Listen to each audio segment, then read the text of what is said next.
Tonight, we're honored to have Carol Fishman Cohen join us. She's the CEO and co-founder of iRelaunch. She's joining us to lead the discussion, top strategies and relaunching or pivoting your career. In today's conversation, we'll be discussing job search strategies for relaunchers and career pivoters. Hopefully, many of you have seen her TED Talk. If not, I encourage you to make the time to see it. I took a look today. I watched it. It's certainly worth the time. Carol is a pioneering leader in the career re-entry field, bringing thousands of mid-career professionals back into the workforce after extended leave. iRelaunch works with employers worldwide to build and expand in-house career entry programs, produces the iRelaunch Return to Work conferences, and leads a community of nearly 125,000 relaunchers looking to return to work. Carol is a relauncher herself. She hosts the 321 iRelaunch podcast and writes regularly for the Harvard Business Review. I mentioned her TED Talk, How to Get Back to Work After a Career Break. It has almost 3.7 million views. Welcome, Carol. Glad you're here. Thanks, Scott. It's great to be here. Hi, everyone. Thank you, Carol. To begin, why don't you tell us a bit about your career break and how you were ultimately able to relaunch? Sure. So before I co-founded iRelaunch, and that was back in 2007, I lived this myself. I have a finance background. I started out in the on the buy side in the investment management business out in LA. Capital research and management. And then later on, I took a quick detour into manufacturing after I got my MBA. And then I moved to the sell side, and I was in corporate finance at Drexel Burnham Lambert, if anyone remembers Drexel. It collapsed in February of 1990 while I was on maternity leave with my first child, so I had no company to return to. We ended up having 3 more kids, and I was home with them from 1990 to 2001. And then in 2001, I returned to work in the high yield debt management group of Bain Capital. It was called Sanctity Advisors at that time. It's now called Bain Capital Credit. And the only reason I was able to get that job was because there were ex-Drexel people who were working at Bain Capital in that particular group, because all we did at Drexel was high yield debt, who knew me and remembered me from a dozen years before. No one was talking about this concept at the time. I was this odd one-off hire, but the idea is that I've been through every phase of this transition firsthand. And then later left to go. There were some preliminary conversations that were going on at Harvard Business School about creating what we were calling like a recertification program of people who had MBA or other degrees and then wanted to go back to work after a long period. And ultimately ended up getting a book contract to co-author a book that came out in 2007 called Back on the Career Track. And, there was an auction for it, and we got paid in advance. And it was a unique book at the time. And my co-founder, Vivian Rabin, and my co-author, we co-founded iRelaunch because when we spent the time doing all the research for the book, there was starting to be the beginning of company career reentry programs. And actually it was Lehman Brothers who started the very first one in 2005 called Encore. But there were other ones too. Tuck was doing a program with money from Citi, and UBS had a program that they were doing with Wharton. And we were involved in this. And so we started getting unsolicited inbound requests to present or run focus groups or screen candidates, and we didn't even have a company. And so that's why we started iRelaunch. And since then, we started as a conference company. We run the iRelaunch Return to Work conference. It's the largest and longest running career reentry event in the country. And we're about to have our 35th conference. So we did that, but then we moved more into what Scott was describing, working with employers to create these formal programs to bring people back and give them the transitional support that is key to longer retention and top performance. And that model has been going on now for almost 15 years. So we do that, and we have a whole bunch of resources for our relaunchers who are in all stages of returning to work after career breaks from 1 to over 20 years. So what's the typical definition of a career break, and when does a layoff or a prolonged job search become a career break? That's a good question. So career breaks, and it's important, the definition is important in the sense that these formal employer career reentry programs have some guidelines about what your eligibility is in terms of how long your career break is, and why you took the career break. But also many people return to work outside of these programs, as hard as we're working to create a lot of them. So the definition of career break, it's really started around people who take career breaks for reasons that don't have anything to do with their work performance. It could be elder care or child care or their own health issue, or they have an expat experience with a spouse or partner who has an overseas assignment, someone who takes a break after military service, military spouses, people unretiring. So a whole range of reasons why people take career breaks. And there are people who take career breaks because they were laid off and then they fall into an elder care role, or something else happens that makes that layoff sort of morph into more of a career break as it would be more traditionally defined.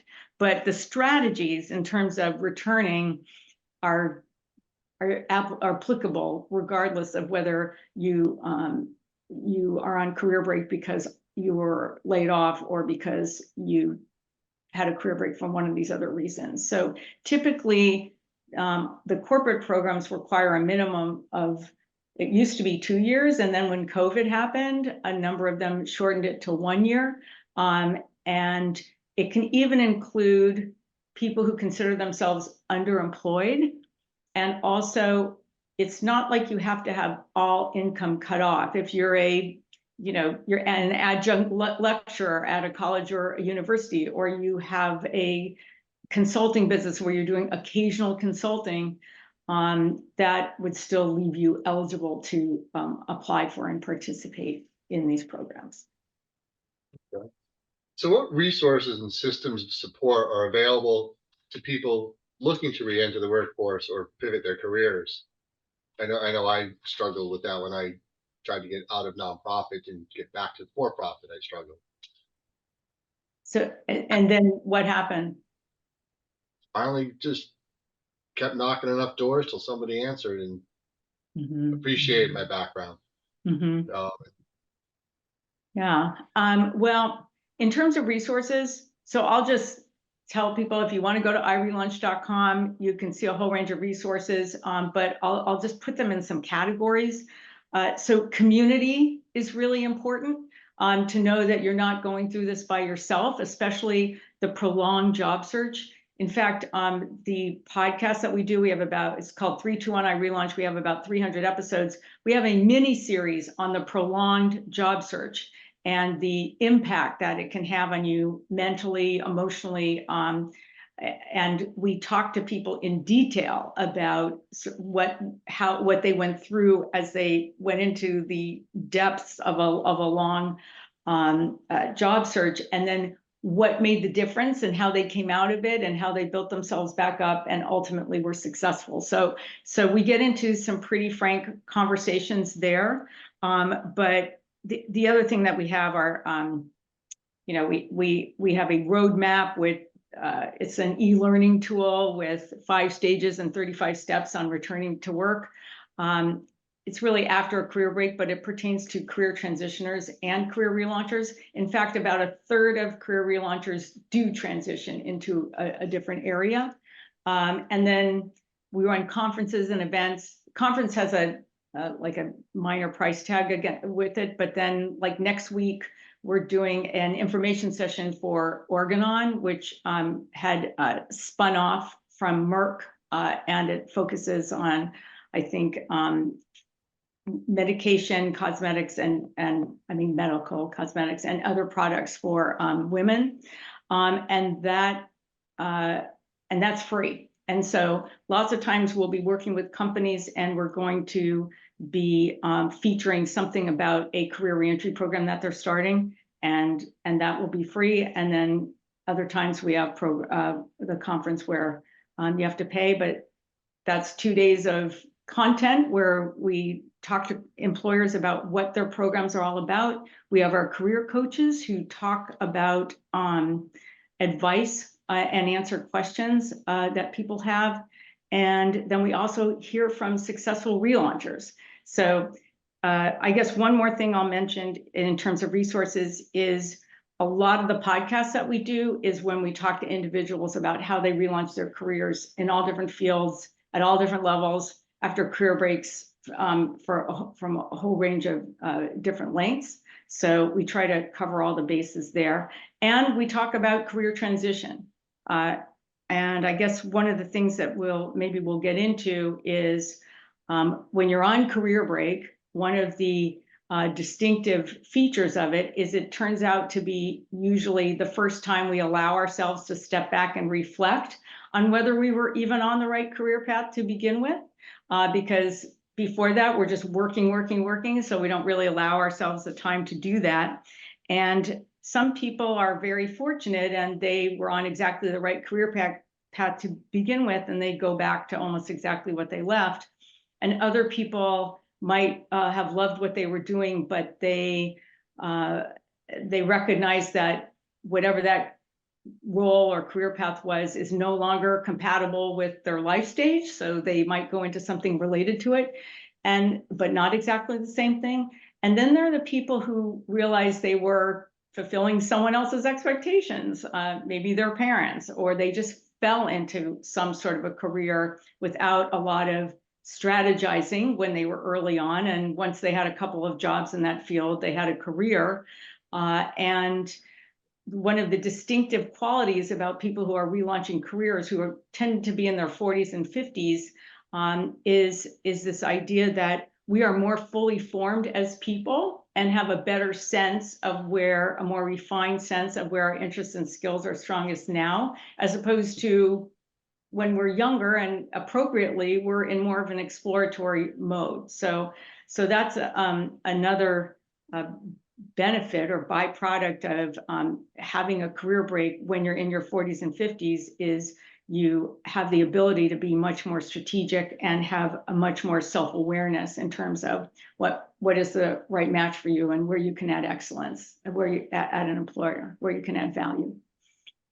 Okay, thank you. So I had to leave. I have one more question, and Nancy will take over. So thank you for your time. When trying to re-enter the workforce after a career break or pivot to a near career path, what are some of the greatest obstacles a person can face, and what recommendations you have for addressing those challenges? Mm-hmm. Okay, I put them in a few categories. So obstacles are, first, people tend to get very overwhelmed by this whole idea of how am I going to relaunch my career, because they wrap it all into one category where really it can be broken down. But some of the other obstacles have to do with how specific can you get in terms of what exactly that you want to do. So if you're having conversation with people, and that's another piece, is the obstacle of not wanting to go public with your job search, and we can talk about that. But the idea of getting very specific on exactly what you want to do, and then becoming a subject matter expert in that idea, in that area all over again. And that can often be an obstacle, especially for people who are mid to senior level, if they've been out for a while, because you really have to have an intensive focus on, maybe you're taking courses, maybe you're doing self-directed study where you are talking to your colleagues that you used to work with and understand what are all the new products and services now? Why aren't we using the old ones anymore? What are the new acronyms? and what are the controversies, and who are the experts, and what are our people, what are the innovations. So really diving in to have this understanding of your field all over again, and that will allow you to have conversations with people in your field that are really substantive, whether that's at a professional association or in some other context. It will also help your confidence because you'll be more up to date and have more thorough knowledge of your field.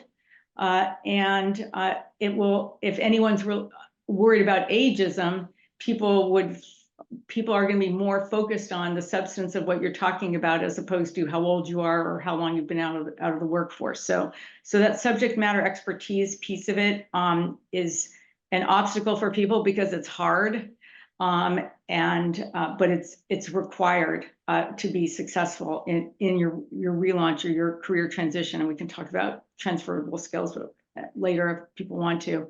And then I think the other obstacle is that people feel that they've put in a solid day in the job search if they've spent the day researching companies online and applying for jobs, which is fine. And that should be part of what you're doing, but only a part. And the harder part is to actually go public with your job search and tell everyone you know that you're about your interest in returning to work and being very specific about what you want to do.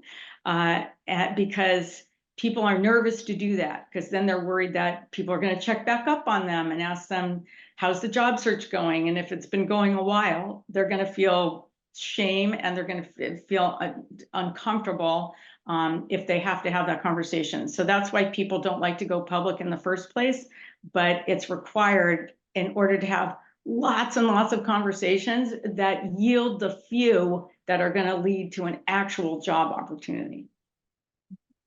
Okay, thank you. What are the most effective ways to explain a career gap on a resume or in your LinkedIn profile and during interviews? Mm-hmm.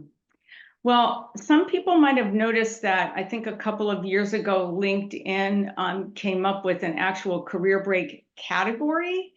And that was to use in profile building, just like you would describing any other kind of role. And we were really pushing it for a while, especially for people who are interested in applying to formal career reentry programs, because if you are applying to those, you want to make sure that you highlight the fact that you took a career break, and you would want to do this on your resume too. But now that we've had some more conversations, you can absolutely put the career break on your LinkedIn profile, but you can't have that as your most recent, as the top experience.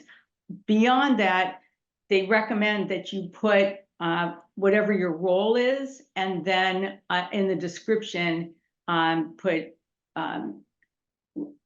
looking to relaunch my career in the accounting field or in the investment field. And we could talk about actual wording, but there's some strategy there, and you can look it up where they say, don't lead with your career break, but it's okay to have the career break delineated when you are on your LinkedIn profile. It's kind of controversial. Some people don't feel comfortable doing that. And if you have coursework or you have volunteer work or you have occasional consulting that you're doing, they'll use those experiences to sort of fill that gap of since you've left maybe a more traditional job.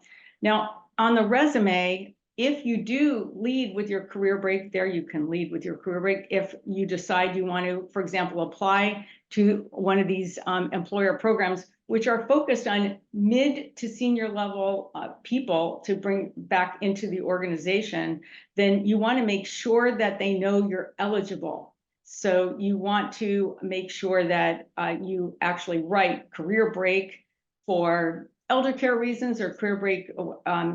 It could be to pursue a personal interest, a whole range, but then the bullet points underneath that career break would include any recent or relevant coursework, or if you're doing some occasional, if you're bringing in some income as an adjunct lecturer or through your own business, you can include that, but you include that as part of your career break so they know that you're eligible. Okay. So what would be the best ways for relaunchers and career pivoters to independently upskill or reskill? Well, I talked about it a little bit. So you have to decide. There are a few people who actually go and get a new degree, but that's really the minority. Most people are going to look to get some kind of a certification or some kind of credential or get re-credentialed in their field. Or maybe they're looking at something to enhance or to accompany other skills. So whether it's some kind of technology knowledge, we have engineers who, after career breaks, decide they want to get into data analysis. So they might take, and you can take a free course. They might take like the MIT edX course in Python, and you can take the free course, you just need to indicate that you've completed it. And that might be a way that they do a career transition. We have seen some people completely change fields. So like someone who was in media wanted to get into finance, and they got the anti-money laundering certificate. It's run by a professional association called ACAMS. And that was a way that they were able to get very shortly after that, and this is a number of people, into the regulatory compliance areas of the financial services companies. And there's a lot of hiring that goes on in that area. So those are examples of some of the coursework. But again, you want to make sure that you are pairing that along with conversations that you have with people in the field, whether that's people you're introduced to or people who you used to work with, or people who you might, like someone will say, we always ask people, who is the most influential person in your relaunch? And they might say, oh, this person that my friend met at my church, or someone who I met because I made a comment on a LinkedIn thread and someone else saw it and we got into a side conversation and that person ended up being a key contact. So sometimes it's people who you'd least expect. And other times it's people you really have to seek out and reintroduce yourself to if they're colleagues from the past. And one thing that I'll recommend there is when you're getting back in touch with people from the past, don't lead with, I'm in career transition right now, or I'm on a career break, and can you help me get a job? You want to lead with something that's easy for them to answer and allows you to reestablish the relationship. So it's more about, I've been on career break and I'm focusing on becoming a subject matter expert all over again, and I'm in information gathering mode. We've been out of touch for a while. I'm wondering, do you have any recommendation? Who do you follow in the field? Who do you think are the experts? What should I be reading, following, thinking about in terms of resources in the field to build up my subject matter expertise? That's a softball question for former colleagues, and a great one to start rebuilding the relationship. And then later you can move into the more opportunistic, can you introduce me to one person or another? Or maybe it's someone simply you want to get more information about a kind of role. So for example, when I was relaunching, when I was just starting to think about it, was 1999, I was 9 years into my 11-year career break, and I was trying to figure out what I wanted to do. And I went to my 15-year business school reunion. That's another thing that you tend to shy away from sometimes if you're not currently working, but that's one of the reasons you should actually go. And so I ran into one of my former classmates, who is now a headhunter, And I just said, you know, I've been on career break and I'm thinking about going back and I'm trying to figure it out. And she knew about my finance background. And a few months later, I got out of the blue an email from her and she said, I found something come across my desk that I think might be a great match with your skill set. So first of all, I want to point out, what skill set was she talking about? The one where we were, first years together 15 years before, because I hadn't really, she hasn't really seen any indication of my skill set since then. So people have a frozen in time view of you, and that's really important to think about, especially if you feel any kind of diminished sense of self if you're on a more prolonged job search. Those people with whom you went to school or worked with in the past, they don't know anything about that. They only remember you as you were. So she sends me this email and she says, and there's an investment bank that's looking for a regional CFO, and I think it might be a good match for you. So that's actually kind of what got me going in terms of having to recreate a resume. But I remember also I did some informational interviews and I got back in touch, and here's another source of people from the past with a lawyer that worked with us on the investment banking deals that we did at Drexel.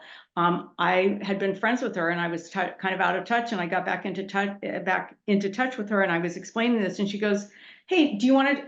One of my clients is a CFO in an investment bank. Do you want to talk to them? And so I was able to have informational interviews that way. And ultimately, I decided I wasn't sure if that was the right job for me. And also, the company restructured and hired someone from within. But the idea was that kind of got me going again. So I just wanted to highlight frozen in time, not being afraid to go public with your job search.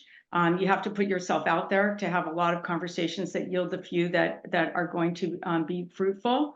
And that even if you have a diminished sense of self, these people from the past don't know anything about that. That encompasses a lot. That's a lot of information. So really talk to people, go to your immediate contacts, your people you used to work with. Just that's really important to building a network, a professional network.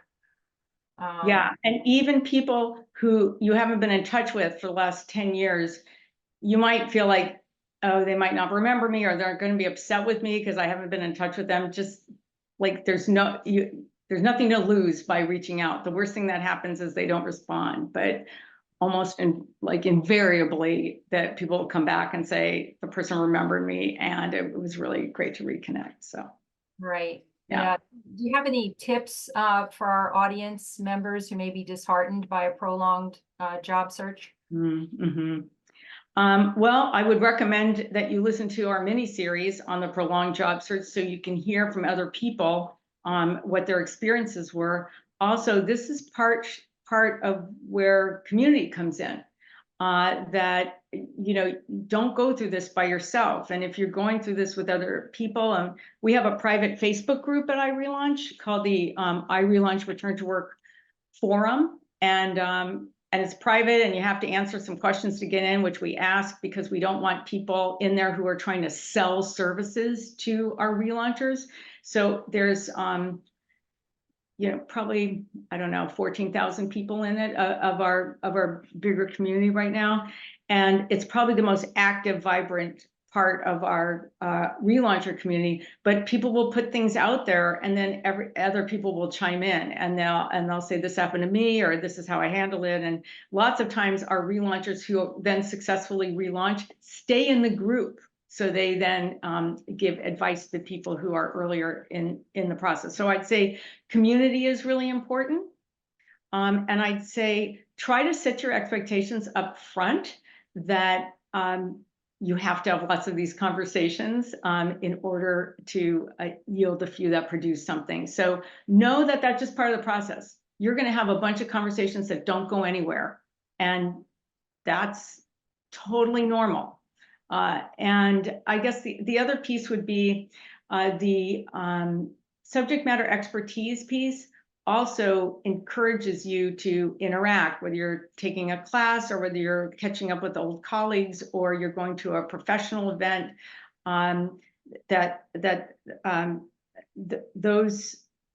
That's going to help your confidence, and it's going to cause you to interact with other people.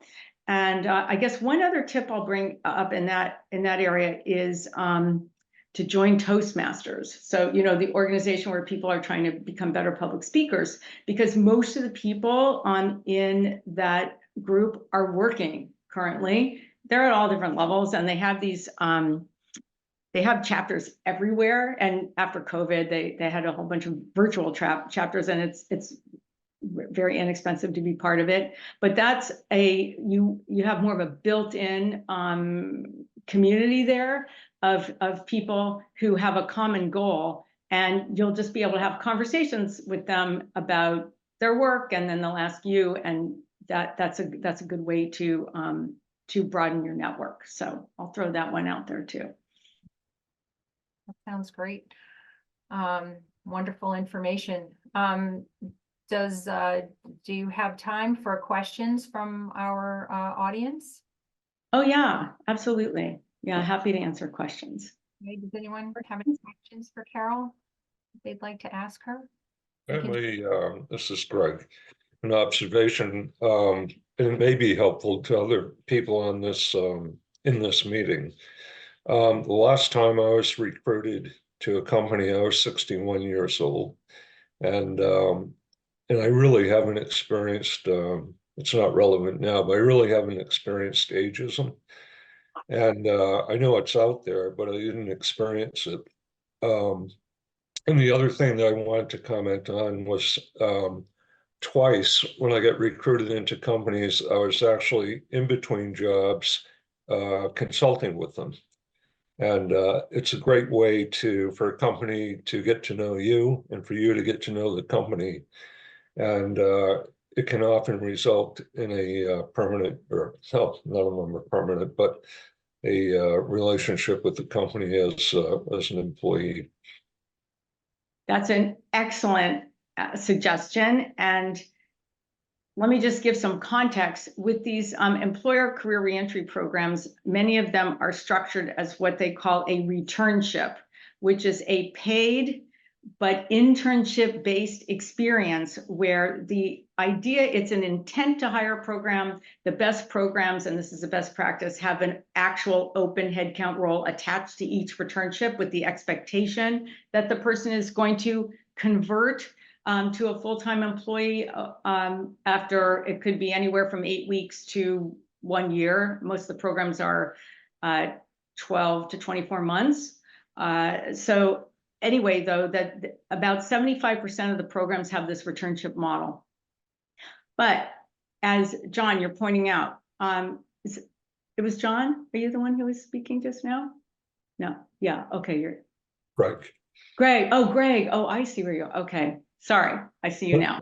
Okay, Greg, as you were mentioning, if you suggest a short-term non-binding work arrangement, sorry, there's sun coming in here and there's a lot of reflection. I'll try to correct that in a minute. But so any kind of a short-term non-binding work arrangement, consulting is a perfect example.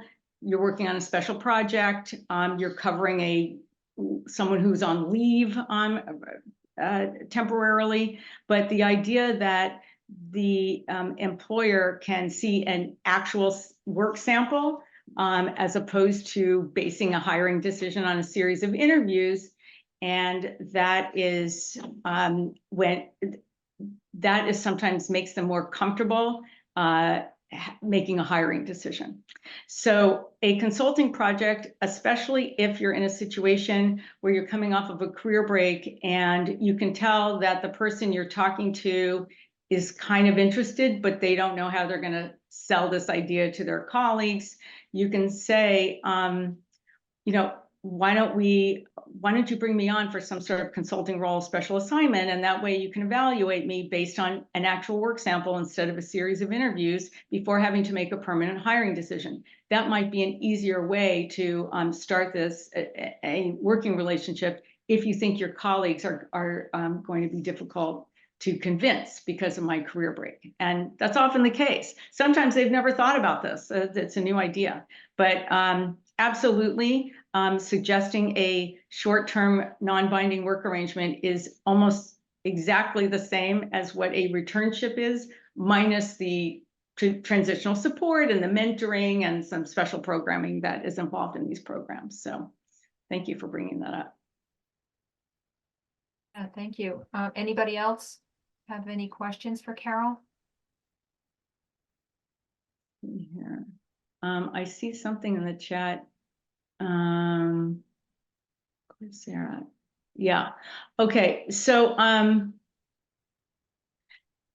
Bill is mentioning taking Coursera. So Coursera and edX are both they're called MOOCs. They both are sources of high-level free coursework, and the organizations that we work with which are a lot of Fortune 200 companies, they consider these courses like legitimate coursework and credentials. You don't have to take the paid version. You can definitely do the free version, but the most important piece is that you complete it. So that's important. I'm just wondering, are more people in the audience transitioning to another career, or are you on career break, or both? Let's see. I don't know if we could do a poll, but I'm maybe we can just show of hands, or you can put in the reaction. How many people in the audience are transitioning to a new career? Okay. Let's see. And is the idea that you're trying to transition to something completely brand new, or is it something related? And I'm wondering, is there anyone in the audience who wants to maybe just give us your particular situation so we can hear about it and I can react to it a little bit? Anyone want to volunteer? This is Bill. I did put in the chat a little, one sentence summary of the transition I'm seeking to make to move myself from a large corporate treasurer position based in Denver to maybe mid-size or a consulting type of role, ideally in New England someplace. So are you saying that, did you just say that you're looking to change your location and change your level of role? Change the location and maybe the type of employer that I work for. It doesn't have to be a Fortune 500 company. Could be a smaller company, but not leaving behind all of my career experience in the treasury function. Right. One of the interesting programs that we worked on was the oh, thank you for putting the poll in. Okay, maybe people can respond to that while we're talking here. So we worked with the state of Utah on the first state returnship program, and it was actually created by executive order on an accelerated time frame, and it's been running now for a few years. But they've brought in a couple of people, maybe even more now, who were coming back after retirement, who are into their 60s, and they might have not been working in a public sector role before, but that they've found relatively senior roles that are engaging, that are either in their prior field or related to it. So I'm just thinking about different categories of employers, because we also see people have some success in academia, whether if there's a CFO's or treasurer's office at a college or university, and an organization there, that is sometimes an area where people are not necessarily looking for employment, but where there are some interesting opportunities. And I guess one thing that I should mention along the lines of the prolonged job search is the conversation, that the macro conversation that you hear going on, either that the economy is terrible, there have been so many layoffs, how are you ever going to get a job? Or the economy is so great and the unemployment is so low, why am I not getting a job? You know, either way, you can kind of talk yourself into some negative connotation from, oh, let's see here, interesting. Okay, thank you for that poll. 80%. A negative connotation about you and your prospects. And when we have these conversations with people who are on prolonged job searches, sort of filtering out that macro conversation is really important, because on some level, it doesn't really matter because they need one job and they need the right match, and if they're trying to talk themselves out of even being in the job search right now because the economy is terrible, or they've seen a bunch of layoffs, then they don't make any progress. That's another reason to do this with a group of people. But anyway, I just thought I would throw that piece into the conversation. In addition to thinking about unusual categories of employers in terms of looking for roles. Thank you. Anybody else have any questions for Carol?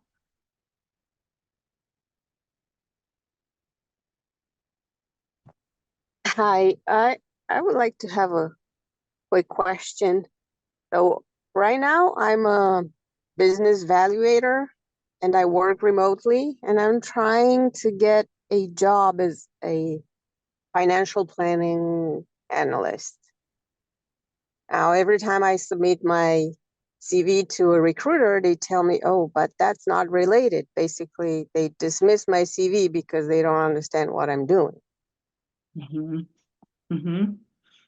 So Mm-hmm. what do you suggest I should do in this case?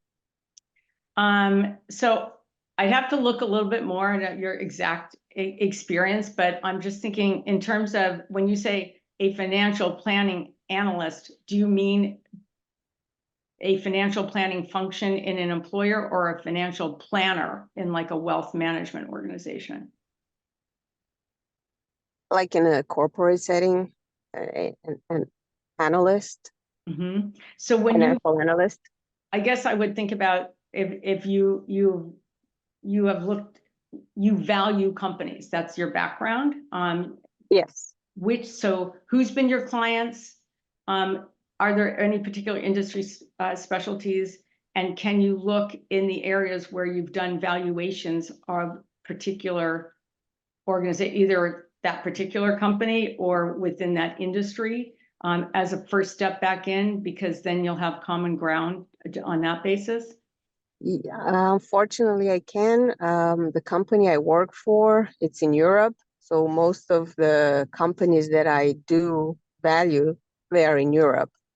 Mm-hmm. Okay. And then the other thing, I guess, and this is relevant for broader to the audience, is going to professional associations and seeing if you can get involved in their events, planning their events. I know you don't want to be an event planner, but the people who are planning the events are the ones who are getting in contact with the experts in the industry to make presentations, or decide what the topics and speakers are going to be for the annual conference. And that gives you a context in which to meet people in your field that is away from, can you help me get a job? And so I'm just wondering if there's a professional association of people who do business valuation or company valuation, and that could be a place where you can start to meet more people and learn about different career paths within that field. So, and then the other thing is anyone who considers themselves, and sometimes we see people who are more introverted, but who are really good writers. could see is there a professional association that has a newsletter? And if you go to them and say, if I could get an interview, if I can write up an interview with expert X, would you publish it? And they probably say yes. And then you can go to expert X and say, I'm writing an article for the XYZ newsletter, and we want to publish an interview with you on the Y topic.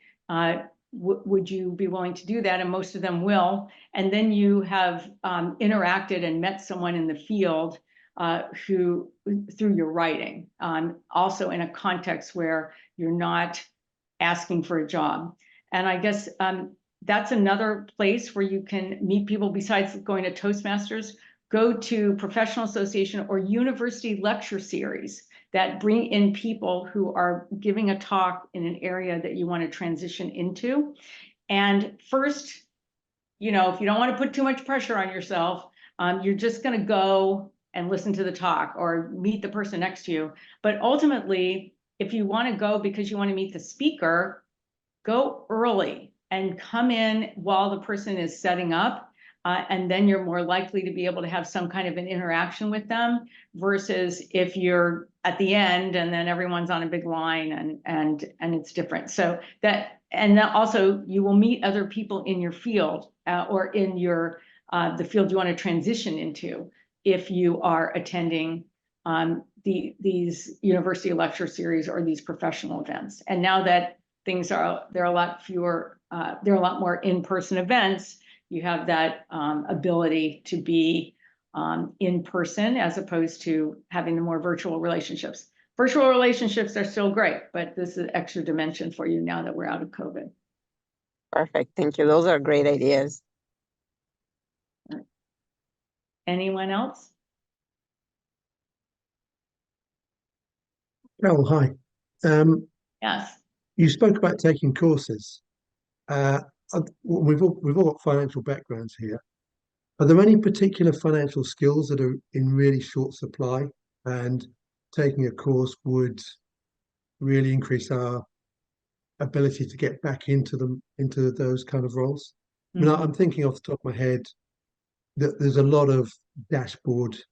Most companies want to create dashboards, and being able to understand data management, BI, writing BI reports might be a skill that's in short supply, but and it may not be. But I'm just wondering if you're aware of any skills like that that you suspect are in short supply. Right. Well, you know, there's definitely that regulatory compliance area within financial firms that that we're seeing a lot of hiring in. And I mentioned already the anti-money laundering certificate that's been effective for some people.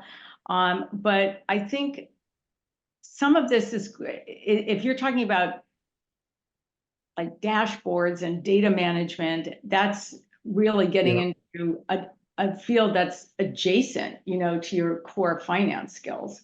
Now, for example, Bloomberg, when they hire people at all levels, they bring people in and you have to start working at what's essentially their customer service desk, because they want you to understand what are the clients actually asking, what are the trouble points, you know, what are they looking for? And that gives you this context no matter where else you're moving within the organization. So it could be that, you know, someone who might use Bloomberg terminals that as when you were working in your last job, now they might be interested in having people who are in whatever industry you're in that uses Bloomberg terminals to be now on the other side of it, for example, that kind of thing.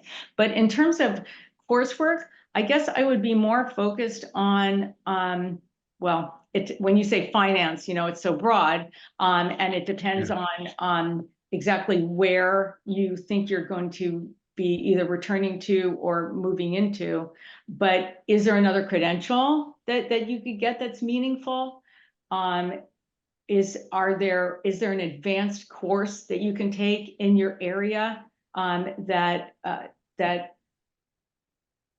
you can do research on yourself and see if they're looking for? But even going to the colleges and universities that offer these certificate programs, you can talk to them about where they see most people getting hired and into what kinds of roles too, for some guidance. Thank you. Thanks, Carol.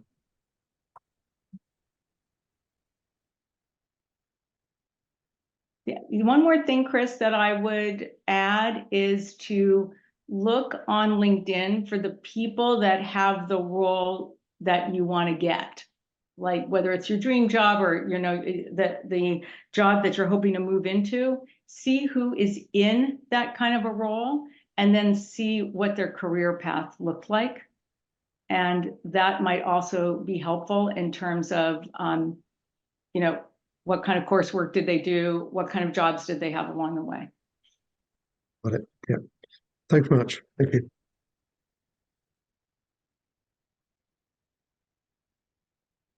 Anyone else?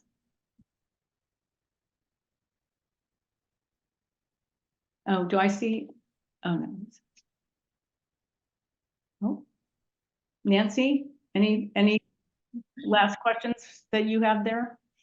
This has been a wealth of information, and we can't thank you enough for participating in this and providing all of this guidance. It's really helpful, and I'm sure everyone's going to be listening to your podcast and watching your TED Talk and everything else. So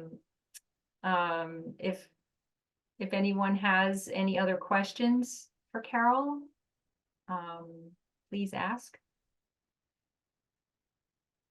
Otherwise, I just want to say thank you, Carol. I just quickly read through the 2022 HBR article that you had.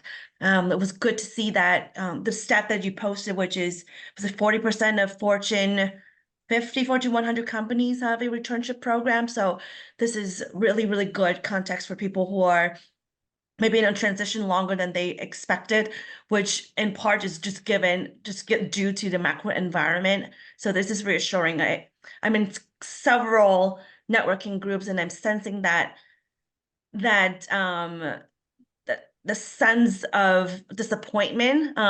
Searches are on average 6, 7, 8, 9, 10 months now, and it's really, particularly in the tech industry, I think that's what's happening. But knowing that there are returnship programs available, it's a good potential avenue for folks to navigate 1 to 2 years after a full-time job. Yeah, thank you, Elsa. Thank you for that comment. Yeah, I mean, if you want to look at, I have probably 15 articles in Harvard Business Review all around career reentry topics, and some of them may speak to one of you one way or the other. But the other thing is the iRelaunch conference. I don't want to be like promoting it too much, but I'm just thinking from that comment and from the context here. We run it every May and October, and it's virtual, and so it's national. And if you look at the employers that are there, because they're specifically come to the conference to recruit people who are coming off of a career break. So if you go to iRelaunch.com, you'll see right at the top, you can click on information about the conference. You don't have to go. I'm just saying, just take a look and see what employers are there. And that way, you know that they're interested in hiring people coming off a career break. And, you know, I'd love to have you come if you want to. But I also want you to just understand from what Elsa is saying that these programs are out there.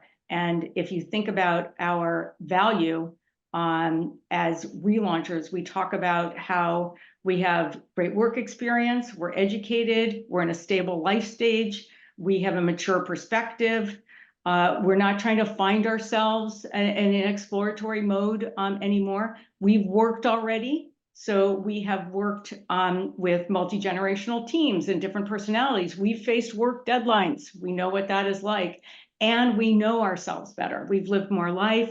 We have a better sense of where we can add value at an organization. And employers are discovering that this population, we're very desirable as employees. Our retention numbers, we've finally have the programs running long enough that we can start to measure retention, which we're seeing is 70 to 90%, which is huge. The average conversion rate of the returnship programs, the other ones being direct hire, you're hired as an employee from day one, but the average conversion rate of the returnship programs is running 85%. So it's a very successful model. So I'm not sure if that's whom in the audience that's a relevant pathway for, but definitely check out we have a whole list of career reentry programs on the iRelaunch.com website also. You can look at that too. So hopefully that gives you a little bit more information, and feel free to connect with me on LinkedIn. I post a lot about career reentry programs and opportunities and jobs and developments. And so I'd be happy to interact with you there too.